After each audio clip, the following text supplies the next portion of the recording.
Hola, bienvenidas y bienvenidos a Más Humanos, Más Derechos, programa que hacemos Epicentro TV y la Coordinadora Nacional de Derechos Humanos para visibilizar los temas que conciernen a la lucha por más derechos para todas y todos. Hola, Clara Elvira.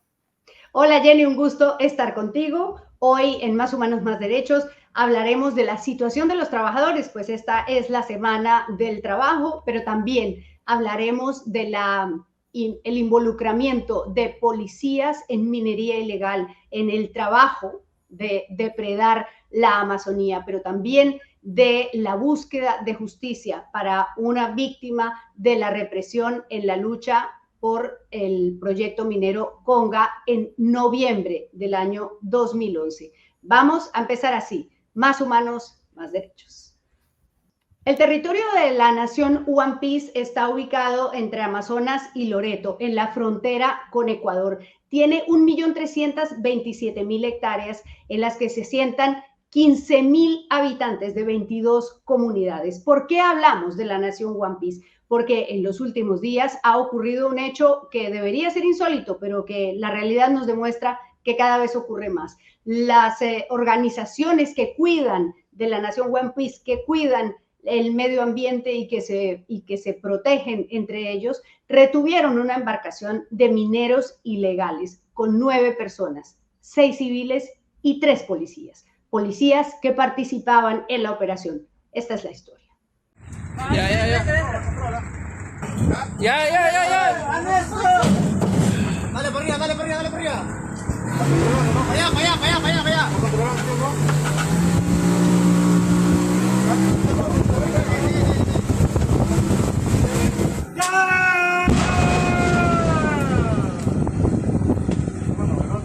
Así terminó por ahora la aventura de 3 policías y 6 civiles que buscaron suerte y dinero en la minería ilegal en las orillas del río Santiago, en la nación One Piece, provincia de Condorcanqui, región Amazonas, en la frontera con Ecuador.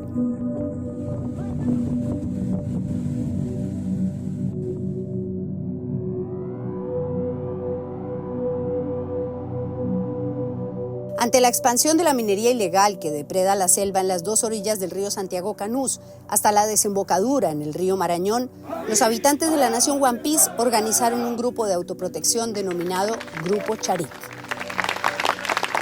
Este grupo organizado se llama Grupo Charik. Charik es relámpago en nuestro idioma. Como un relámpago, el 17 de abril llegaron hasta un punto en el río en el que navegaba una embarcación con 9 personas a bordo, maquinarias, una draga, combustible y todo preparado para llevarse el oro de la zona.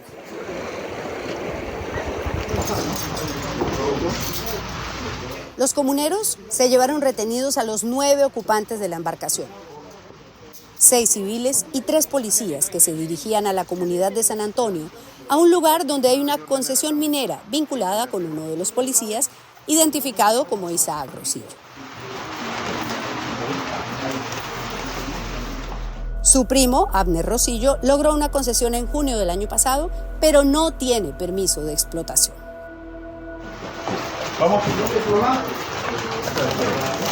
Los otros 2 policías fueron identificados como Alex Iván Maco y Richard Armando Rengifo.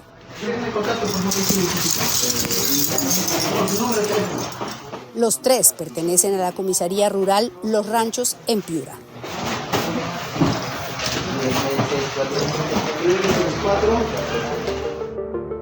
Ellos fueron intervenidos uniformados y, según el testimonio de los Charik, portando sus armas de reglamento que lanzaron al río cuando los retuvieron. Denuncio minero ilegal en Canús. Digamos, estaban sacando escondida extracción de oro aluvial, poniendo su maquinaria, etcétera. ¿Los policías estaban uniformados? Los policías están uniformados, haciendo uso, también armados. Tenemos armamentos que le da el Estado, ¿no? El policía Rosillo admitió que estaba en territorio peruano esperando la llegada de la embarcación que entraba desde Ecuador.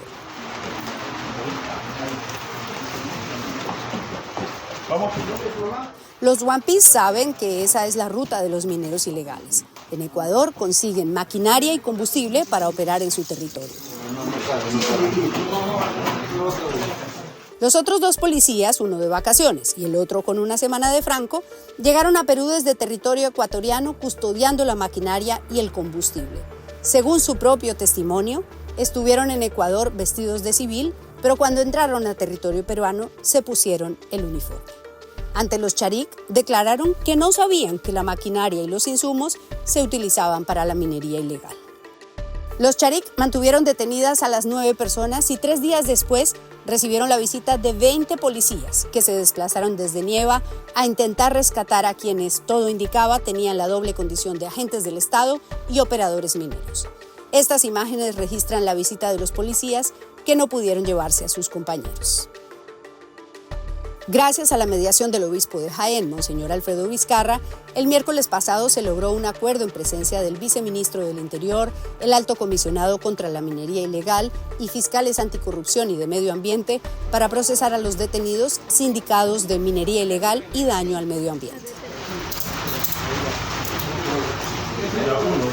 Así se produjo la entrega de los 9 detenidos que pasaron de ser custodiados por charips con lanzas a ser enmarrocados por la policía.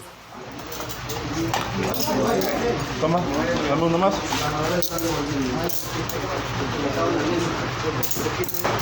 Dame uno más.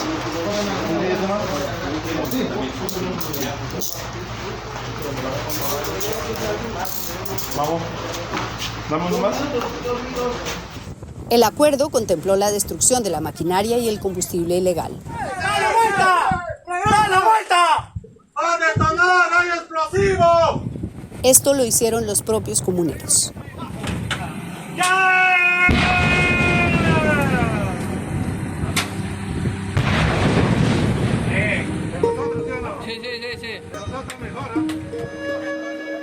La nación One Piece intenta defenderse sin ayuda del Estado del aluvión que arrastra la minería ilegal. Ellos sienten el abandono y saben que no les ponen atención porque en su territorio hay muy pocos votos. Electoralmente la población fronteriza no somos importantes, no somos significativos, porque somos pequeñas poblaciones. Entonces entendemos que los gobiernos de turno atienden más a la población mayoritariamente electoral, por las grandes ciudades, ¿no? Pero la Amazonía en general está abandonada y nuestra zona es una de las zonas consideradas por el Estado críticos.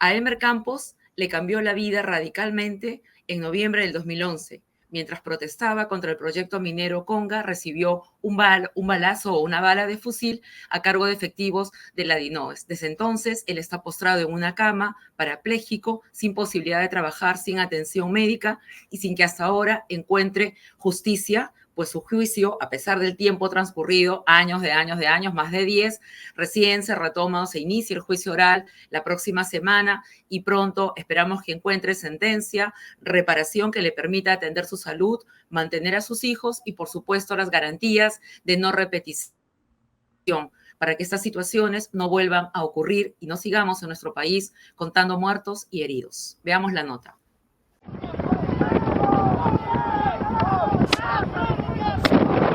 Dicen que justicia que tarda no es justicia, pero para un hombre que quedó parapléjico tras ser baleado por la policía durante una protesta pacífica, la justicia, aunque llegue tarde, puede cambiarle la vida. A fines de noviembre de 2011, miles de ciudadanos de Cajamarca llegaron hasta la Laguna Azul para realizar una protesta pacífica en contra del proyecto minera Conga de la empresa Yanacocha, pues este iba a desarrollarse en cabecera de cuenca, lo que suponía una afectación de algunas lagunas que son las últimas reservas de agua para las comunidades de la zona. El 29 de noviembre, en cumplimiento de un convenio que a la fecha existía entre la minera Yanacocha y la Policía Nacional del Perú, un fuerte contingente policial llevó a cabo un violento operativo para despejar la zona, realizando disparos contra los manifestantes. Y los desalojaron a disparo limpio. Dispararon ráfagas de ametralladora contra los campesinos, contra personas que estaban tratando de darle auxilio a los heridos, y esto generó que 15 ciudadanos resultaran gravemente lesionados, entre ellos Elmer Campos Álvarez, que tenía solamente 30 años de edad. Recibió un disparo de ametralladora que le ingresó por la espalda cuando estaba tratando de huir. Elmer, baleado también, ¿no? Herido. Elmer quedó gravemente herido, pero logró sobrevivir. Sin embargo, quedó parapléjico y atado de por vida a una silla de ruedas. 13 años después de haber sido víctima de la represión policial en las manifestaciones contra Conga, Elmer sigue buscando justicia. Fui baleado por el proyecto Conga allá en Cajamarca por la policía. Me destrozaron el vaso, el riñón, la columna vertebral y me dejaron acá en una silla de ruedas. Después de un largo proceso de investigación que tuvo marchas, contramarchas y maniobras dilatorias, en septiembre del año pasado el juzgado unipersonal de Celendín dio inicio al juicio oral. Los acusados son los 2 jefes policiales que dirigieron un operativo que se caracterizó por un uso indiscriminado de la fuerza, disparando contra personas desarmadas. Como sucedió más de una década después durante la represión de las protestas contra el gobierno de Dina Boluarte, esta vez en la Sierra Sur. O sea, lo que pasó en el 2011 es lo que ha pasado ahora también en las protestas en Juliaca y en Ayacucho. El uso de la fuerza que se hace en las zonas rurales y en las zonas donde habitan las comunidades es muy diferente a lo que se hace en Lima.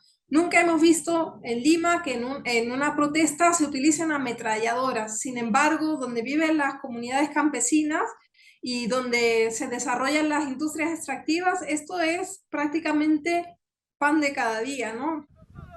La reparación civil que deberán pagar policías y el Ministerio del Interior como tercero civilmente responsable permitirá que Elmer pueda acceder a un tratamiento adecuado para paliar los terribles dolores que padece desde hace más de una década. Él describe que siente un dolor que es como si un rayo le atravesara.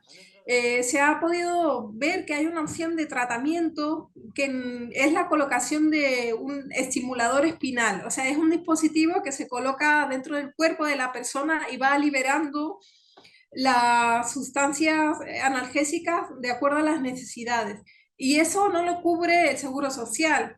Eso es algo que debería cubrirse con la indemnización que reciba Elmer. La defensa de Elmer también ha solicitado garantías de no repetición, es decir, que el Estado haga reformas institucionales para que hechos como este no se repitan. Nosotros consideramos que este caso es de trascendencia nacional y que la sentencia que se emita podría ayudar a proteger a muchas personas, ayudar que ya no sigamos jugándonos la vida en el país cuando salimos a ejercer nuestro derecho a la protesta, que es un derecho constitucional, no es un delito. Este lunes 6 de mayo es la próxima audiencia del juicio oral y se estima que en aproximadamente 2 meses el Poder Judicial dictará una sentencia que podría, además de proporcionarle calidad de vida a Elmer Campos después de 13 años de suplicio, también sentar un importante precedente en materia de derechos humanos.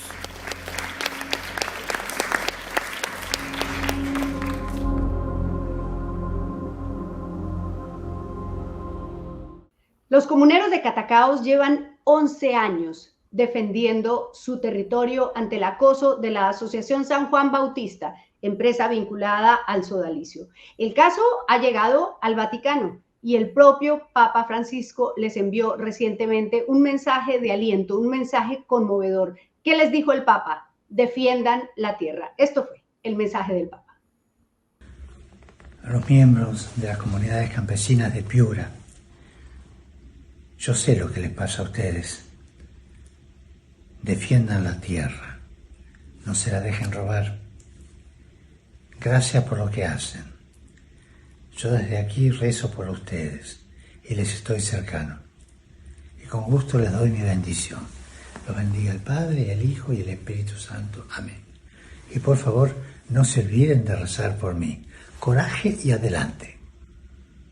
Este es un mensaje potente, considerando que el Vaticano ha decidido investigar el comportamiento de esta asociación vinculada al sodalicio y que además ha aceptado la jubilación anticipada del arzobispo de Piura, José Antonio Eguren, vinculado con esta asociación. que ha sometido al acoso a los comuneros de Catacaos. La pelea judicial continúa y por eso ellos esta semana han estado en Lima reunidos con la Coordinadora Nacional de Derechos Humanos, presentando su caso, recordando que llevan más de una década siendo acosados, que hay procesos judiciales, que hay investigaciones por muertes y que necesitan que la justicia se aplique para ellos, que no pueden esperar a que sea la justicia divina en la otra vida, sino que ahora necesitan justicia. Este es el mensaje de los comuneros de Catacaos. Señor Marcelino, han llegado con un grupo de comuneros a Lima a exigir justicia por el despojo de sus tierras. Señorita, muy buenos días. Hemos llegado aquí a Lima, un grupo de comuneros de la comunidad campesina San Juan de Catacaos, a pedir justicia sobre esta organización vinculada al servicio que nos ha hecho tanta criminalización a los campesinos y más que todo asesinando a 2 campesinos de nuestra comunidad. Y nosotros aquí hemos llegado a Lima para exigir y también para agradecer al Santo Padre por su mensaje de aliento que nos da, porque el Santo Padre sabe que esta organización nos ha hecho tanto daño en nuestro territorio, en nuestra comunidad. Es una realidad cruda, dolorosa para adultos mayores, para jóvenes, para personas que tienen que seguir en la informalidad, que no tienen derechos, que no se les reconocen sus derechos y que además incluso les afectan su derecho de afiliación. Este 1 de mayo los sindicatos y organizaciones sociales marcharon en todo el país y en Lima, por supuesto, para defender, para clamar por la defensa de los derechos laborales de todos y todas. Esta marcha tuvo además en Lima un tinte especial, conmovedor, porque llegaron los familiares de los caídos en la represión de diciembre del 2022 y los primeros meses del 2023 en contra del gobierno de Dina Boluarte. Estaban reclamando justicia. Esto ocurrió en Lima, en la marcha del 1 de mayo. Organizaciones sociales y sindicatos participaron en concentraciones en distintas ciudades del país. Delegados de las asociaciones de familiares de las víctimas de la represión en 2022 y 2023 viajaron a Lima desde Pichanaki, Andahuaylas, Ayacucho, Cusco y Puno. Del Palacio de Justicia marcharon a la sede del Ministerio Público con un solo reclamo: justicia ya. El Día del Trabajo es una fecha propicia para reflexionar sobre la situación laboral en el país. Por supuesto, la cifra más angustiosa en referencia a la situación laboral en el Perú es que algunos estudios hablan de 72% de informalidad laboral y otros incluso de 78% de informalidad. Ese es el dato más grueso, pero también hay el dato del desempleo formal. En el 2023, la tasa de desempleo formal en Perú se ubicó en 5,2%. Pero este desempleo no afecta de la misma manera a hombres y mujeres. En nuestro país, las mujeres padecen la desocupación en mayor magnitud que los varones. Un 6,4% de mujeres está en situación de desempleo y en el caso de los varones alcanza al 4,5%. Los jóvenes también son los más afectados con el desempleo formal. En el segmento de menores de 25 años, el desempleo llega al 10%.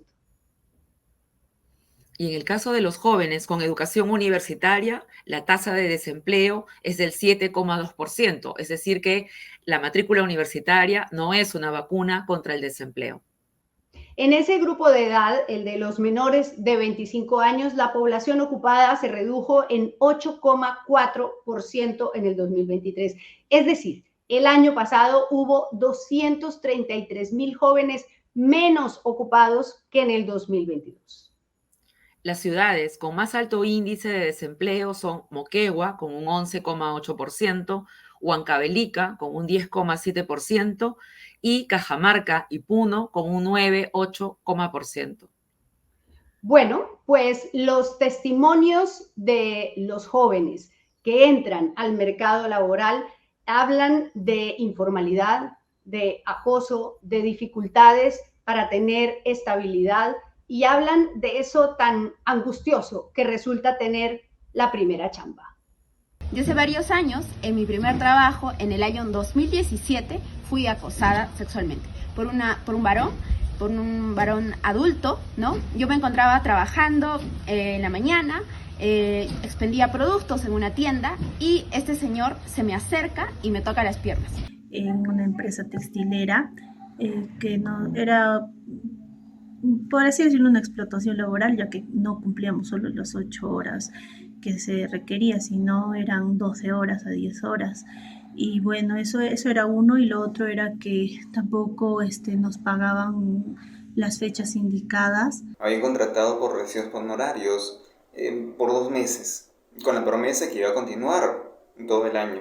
Los compañeros me decían que generalmente te daban 2, 3 meses, luego 1 mes en el que te obligaban a venir, pero no te pagaban, hasta que salieran los términos de referencia, y luego te volvían a contratar por otros 2 o 3 meses, y otra vez otro mes sin trabajar, o otro mes sin cobrar. En mi primer trabajo, donde lamentablemente fui explotado, lo puedo notar, trabajaba más de 8 horas, trabajaba exactamente 10 horas, y no me ponían en planilla. Bueno, ya hemos visto cuáles son las cifras de la situación del mercado laboral en Perú, las dificultades que tienen las mujeres, las dificultades que tienen los jóvenes y también quienes defienden los derechos laborales, es decir, quienes hacen parte activa de sindicatos y de organizaciones sociales en defensa de los trabajadores. Una de ellas es nuestra invitada en este programa ahora, en Más Humanos, Más Derechos, es Susan Quintanilla. Ella es secretaria general del Sindicato de Trabajadores del Comité de Lucha de la Agroexportación de la región Ica, CID-CLAR. Hola, Susan, bienvenida a Más Humanos, Más Derechos. ¿Qué tal? ¿Cómo están, compañeras? Bueno, yo encantada por estar en este espacio y visibilizar nuestra realidad como trabajadores, ¿no? Susan, luego de estos datos que hemos escuchado, que nos presentaba Clara Elvira, nosotros hemos visto cómo hay un porcentaje que casi bordea, casi el 50%, digamos, de los trabajadores de la agroexportación son mujeres, pero vemos también que apenas un 13, 15% son también conductoras, digamos, de esas tierras, ¿no? ¿Cuáles son realmente las condiciones en las que están las mujeres en el trabajo de la agroexportación? Considerando que, si bien estamos trabajando en el campo, todavía existen un conjunto de roles y de cargas que se nos siguen atribuyendo a las mujeres.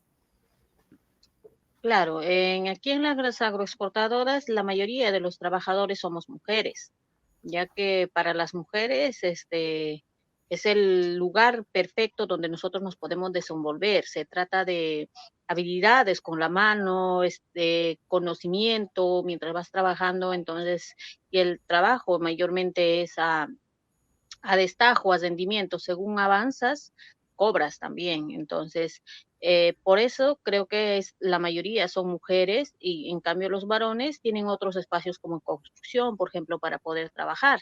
Entonces, nosotros no, solamente tenemos en su mayoría en este espacio. Bueno, yo soy de Ica, Perú. Aquí en Ica, la masa obrera no están organizados. La organización corresponde a un, exagerando, 5%.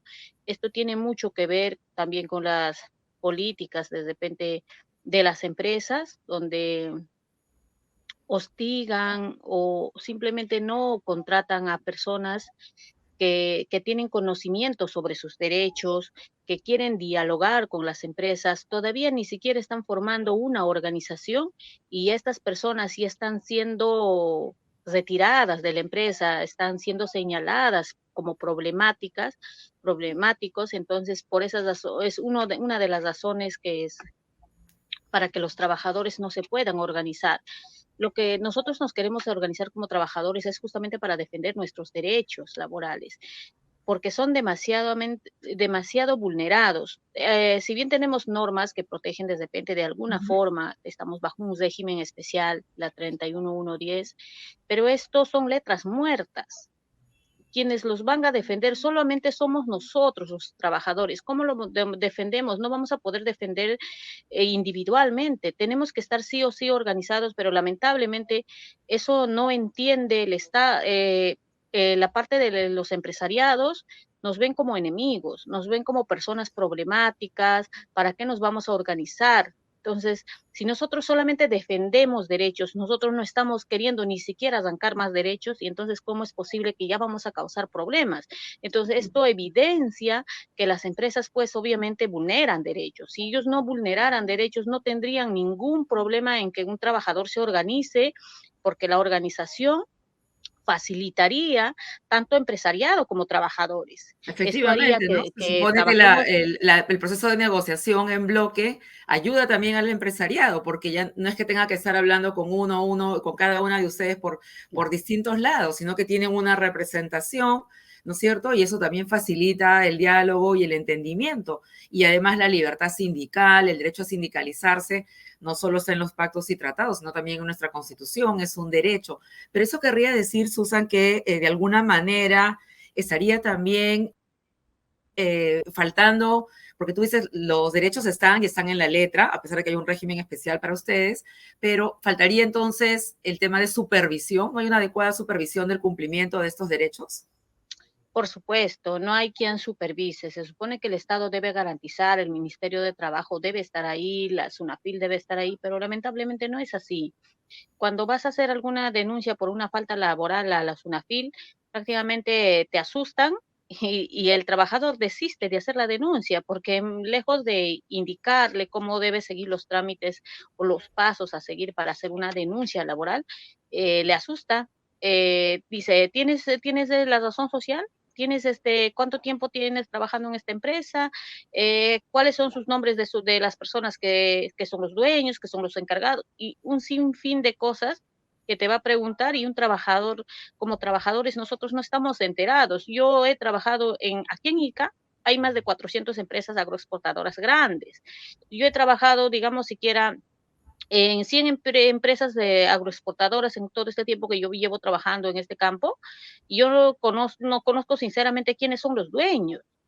Entonces, Claro. ¿cómo van a conocer los trabajadores quiénes son los dueños? La mayoría de los trabajadores, las trabajadoras, son personas que vienen migrando de distintos departamentos, de Ayacucho, de Huancavelica, que mayormente llegan de la selva, de la Amazonía. Entonces, esas personas vienen en busca de oportunidades y sinceramente no tienen conocimiento sobre quiénes son los dueños, bajo qué norma estás trabajando, a dónde puedes ir a defender un derecho que ni siquiera conocen. Entonces, ¿cómo es que estas entidades que es del Estado, lejos de ilustrarte, ayudarte, facilitarte, son una trampa y no están ni siquiera para fiscalizar si esta ley se está ejecutando como está escrita? Lamentablemente ellos para eso son neutros, pero para ayudarte también son neutros.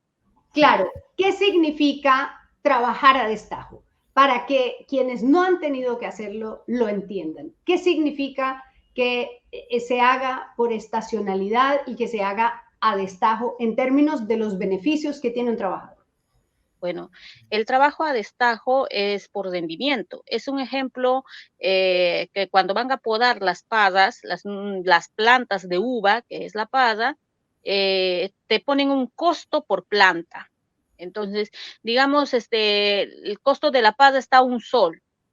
¿Cuántas plantas te haces al día? Eso es lo que tú vas a cobrar. Entonces, si tú tienes habilidad, tienes facilidad, de repente mucho tiene que ver la talla, la costumbre, cuánto tiempo ya estás trabajando, entonces tú te vas a hacer siquiera 100 plantas. Entonces, si es a $1, tienes 100 soles.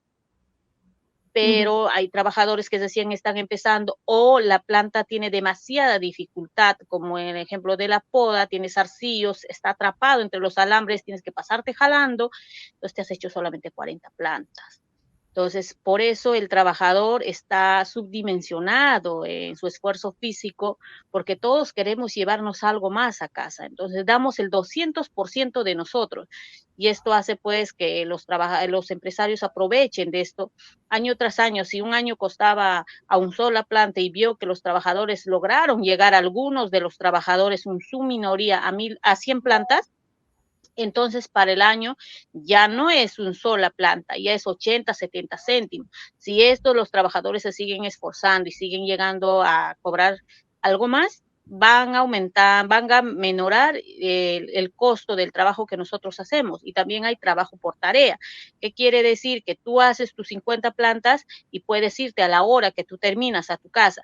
Si tú has entrado a las 6 de la mañana y te han mandado a hacer poda por tarea, que era 50 plantas para que puedas irte a tu casa, acabaste a la 1 de la tarde, te vas antes de cumplir tus 8 horas porque ya has cumplido con lo que te han dejado de tarea. Y esto también ha hecho que juegue en contra de nosotros como trabajadores. Los trabajadores mayormente que vienen de la serranía son trabajadores que han sido bien nutridos y que tienen alto rendimiento. Entonces, ¿qué hace? Estos trabajadores logran llegar a su tarea a las 10, 11 de la mañana. Entonces, para el otro año, la tarea ya no es 50 plantas, ya es 70 plantas. Claro, les aumentan el estándar, ¿no? Nos aumentan. Y entonces, como estos trabajadores, el año pasado, o este año, hemos aprendido las mañas, llamémoslo así, del trabajo, entonces para el otro año con 70 plantas también vamos a rendir. Entonces, ¿qué pasa? Para el otro año ya es 90 plantas. Y así se han cuadruplicado ya los números de trabajo.